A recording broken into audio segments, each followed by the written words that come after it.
Assalamualaikum warahmatullahi wabarakatuh. Kembali lagi di channel Kiat Sehat bersama saya Dr. Hafid. Baiklah teman-teman, pada video kali ini kita akan membahas pentingnya vitamin D terhadap imunitas melawan infeksi COVID-19, terutama bagi anak-anak.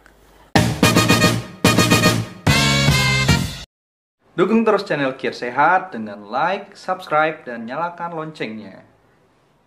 Nah, vitamin D atau kalsitriol merupakan suatu vitamin yang larut dalam lemak yang berperan dalam homeostasis atau keseimbangan dari kalsium. Nah, vitamin D ini mempunyai peranan di dalam modulasi sistem imun tubuh kita. Dan kekurangan dari vitamin D atau insufisiensi dari vitamin D berhubungan dengan kerentanan terhadap infeksi dari saluran nafas. Karena kalsitriol atau vitamin D 1,25 dihidroksi vitamin D tadi akan meningkatkan ekspresi S2 di paru dan mencegah terjadinya akut lung injury. Nah, metabolisme vitamin D itu sendiri teman-teman, di mana vitamin D yang belum aktif 7-dehidrokolesterol itu ada di kulit kita. Nah, ketika kulit kita ini terkena paparan sinar matahari, maka 7-dehidrokolesterol tadi berubah menjadi provitamin D. Nah, provitamin D ini adalah vitamin D yang belum aktif. Dan provitamin D ini akan nanti di metabolisme di hati, dikonversi lagi di ginjal menjadi vitamin D yang aktif atau 1,25 dehidrovitamin D. Nah, apa hubungannya vitamin D dan sistem imun tubuh kita? Vitamin D itu terlibat dalam regulasi sistem imun, di mana reseptor vitamin D ini itu terdapat pada banyak sel-sel imunologis. Contohnya sel T, sel B, makrofag, dan sel dendrit. Nah, ada suatu jurnal yang menyebutkan bahwa pada orang dewasa yang rentan terhadap influenza dan atau COVID-19 disarankan untuk mendapatkan vitamin D itu 10.000 international unit per hari selama beberapa minggu, diikuti dengan 5.000 international unit per hari untuk mencapai konsentrasi 25 OHD di atas 40 sampai dengan 60 nanogram per mililiter. Selain bermanfaat untuk sistem imunitas, pernafasan atau respirasi kita, vitamin D ini juga mempunyai manfaat lain, yaitu untuk kanker ya. Vitamin D itu menurunkan proliferasi dan meningkatkan diferensiasi sel, menghentikan pembentukan pembuluh darah baru, dan memiliki efek sebagai antiinflamasi teman-teman. Kemudian kadar vitamin D yang rendah dengan peningkatan risiko kanker kolorektal dan kanker payudara. Nah, pada penyakit jantung ada dua akibat nih bagi yang kekurangan vitamin D. Yang pertama, apabila kadar vitamin D-nya rendah di bawah 15 nanogram per mililiter, maka dia 60% akan memiliki risiko penyakit jantung. Dan bagi orang-orang yang memiliki kadar vitamin D yang rendah mempunyai risiko 3 kali lebih besar untuk terkena hipertensi dibandingkan orang-orang yang memiliki kadar vitamin D yang tinggi di dalam darahnya atau besar dari 30 nanogram per liter. Nah, kita masih bahas tentang hipertensi tadi. The Third National Health and Nutrition Examination Survey menyatakan bahwa tekanan darah sistolik dan tekanan nadi berkorelasi terbalik secara signifikan dengan kadar 25 OHD pada 12.644 peserta. Jadi, tekanan darah sistolik sesuai dengan usia secara signifikan lebih rendah pada pasien hipertensi dengan kadar vitamin D yang normal.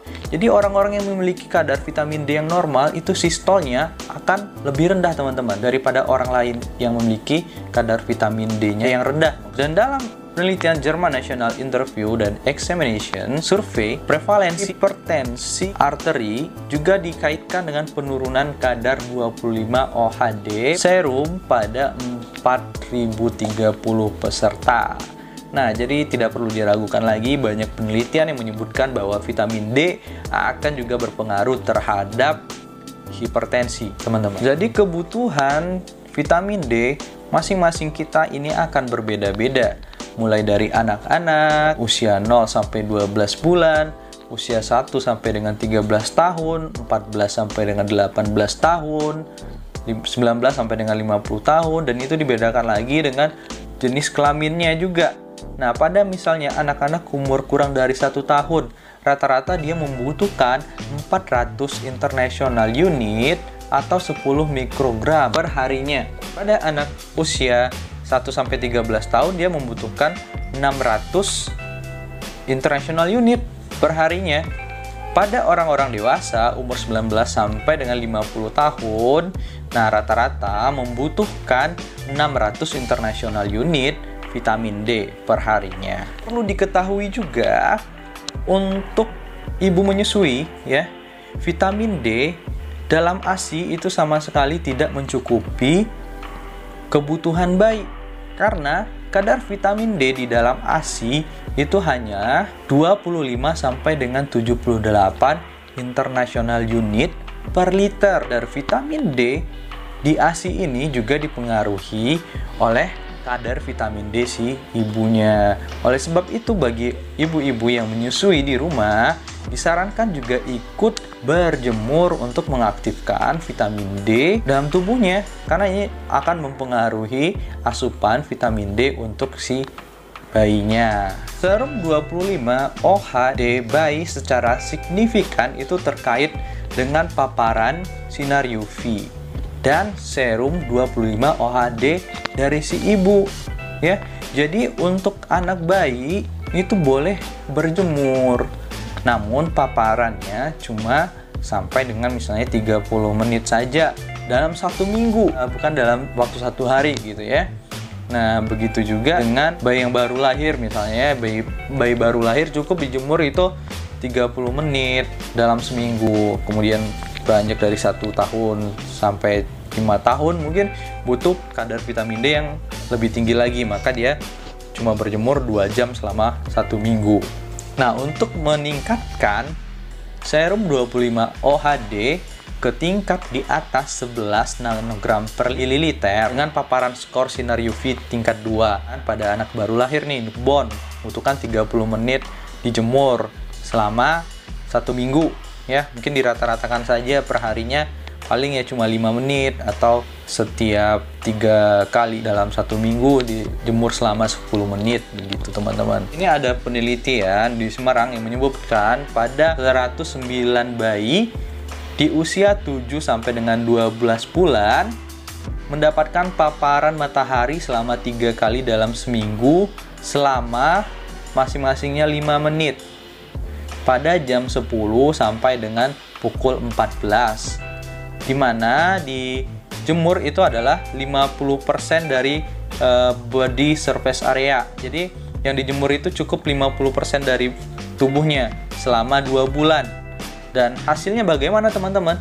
Meningkatnya kadar serum 25 OHD 8,9 pada kelompok intervensi. Nah, di satu penelitian lain yang di Bogor ini ya, ditelitilah pada 21 wanita dewasa di mana paparan sinar matahari pada wajah dan lengan itu selama 3 kali dalam 1 minggu pada jam 9 sampai dengan 9.30 selama 12 minggu dan didapatkan meningkatkan serum 25 OHD 2,5 nanogram per mililiter. Dan yang paling penting itu adalah diperhatikan UV index-nya. Nah, zaman sekarang ini udah canggih teman-teman, banyak sekali aplikasi-aplikasi untuk melihat UV index, seperti aplikasi-aplikasi melihat cuaca ya di handphone. Nah, itu bisa dilihat UV index-nya 1 sampai dengan 11. Nah, untuk UV index yang aman itu 1 sampai 2. 1 sampai 2 ini kita tidak perlu menggunakan proteksi tambahan apapun. Jadi boleh langsung berjemur begitu saja. Nah, ketika UV index-nya itu naik menjadi 3 sampai dengan 7, maka kita membutuhkan proteksi khusus terutama untuk mata kita. Dan untuk di UV index 8 sampai dengan 11 itu sebaiknya tidak usah berjemur kalau UV index-nya segitu. Ya, lebih amannya berjemur di 1, UV index-nya 2 gitu ya, 3, 4 masih boleh. Namun perhatikan apabila UV index-nya di atas dari 2, kita butuh proteksi tambahan. Nah, demikian info dari Giat Sehat. Jangan lupa like, subscribe, dan nyalakan lonceng notifikasinya. Wassalamualaikum warahmatullahi wabarakatuh.